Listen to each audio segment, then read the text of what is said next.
I'm Amanda Ziade with WashingtonExec, and with me today is public policy expert Michael Jung, who recently joined ICF with some exciting news to share.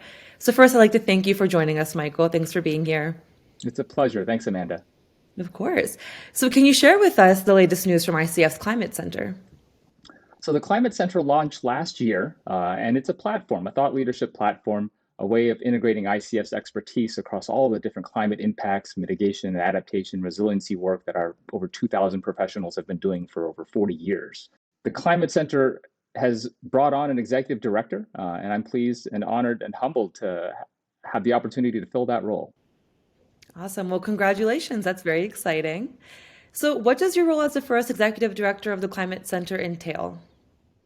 So the Climate Center has been publishing research and insights about climate change for about a year and a half or so. My role is going to be to take this to the next level. The Climate Center is a critical sort of corporate initiative where we're really trying to amplify, coordinate, and strengthen the work that ICF does across that broad range of climate topics.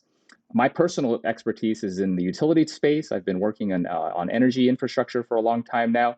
I've been in public service. I've worked with privately held and publicly owned utilities. And I spent time in the clean technology space with some startups that have made a difference along the way. So I think in many ways I've been brought on board as a startup guy because the Climate Center is a startup initiative that happens to be housed in one of the oldest and largest climate consultancies in the world. Awesome. Yeah, like you mentioned, it's relatively new. So for our listeners who may not be as familiar with the Climate Center, can you kind of expand on the background and what its overall mission is?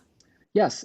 So let me back up and first introduce ICF as the larger context. ICF is one of the largest climate consultancies in the world.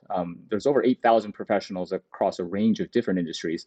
But the climate space itself for us has been pretty much since ICF was founded. ICF has been working on issues beginning with sea level change analyses back in the 1980s, before climate change was a topic that fell out of people's mouths. We've got today over 2,000 people spread across 80 or so global offices. We speak 75 languages within ICF, and we talk about climate all the time. The Climate Center is intended to serve as a hub, a knowledge hub for thought leadership, to really inspire through the insights and to accelerate the implementation of the actions that happen through our analyses. We see this as a critical next couple of years coming up for the issues and the action that we take on climate change. And so the Climate Center is here to make that information, that analysis, that insight more accessible, more actionable, more broadly available so that we can take that action that we need to take in the next several years. Wonderful. Yeah, thanks for sharing. And when it comes to your role, what are your top goals and priorities as executive director, and what are some of the first things you hope to tackle? Ultimately, it's about helping government agencies at every level, helping utilities and other infrastructure organizations and private sector companies achieve their climate goals. I think there's everyone has a different set of goals around their own climate actions. Our job is to help them reach those goals. And from a client-facing perspective, we've been doing this for a long time.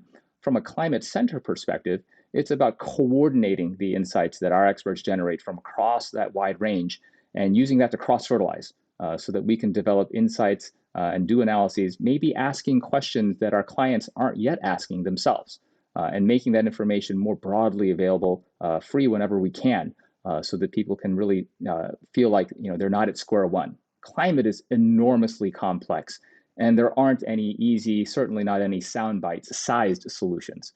And so what we see here is a real opportunity to accelerate the change that folks are wanting to make, and helping organizations of every sort, be the change that they envision themselves being. So, Michael, is there any recent work coming out of the Climate Center that you'd like to share? Thanks, Amanda. As many people know, there's been a ton of recent activity in the policy space regarding climate. The Inflation Reduction Act complements the bipartisan infrastructure law as two centerpieces in the American experience, and certainly around the world, there's a lot of other action happening as well. With regard to the Inflation Reduction Act, our energy experts recently did some number crunching and came up with some really interesting results. When we look at the key clean energy technologies, we're looking at cost declines that are significant and transformative. And in particular, something that jumped out was the cost of clean hydrogen. The Inflation Reduction Act puts in measures that we think could reduce the cost of clean hydrogen by something between 52, maybe even up to 67%. this could be significant, especially for an industry and an infrastructure that needs new options.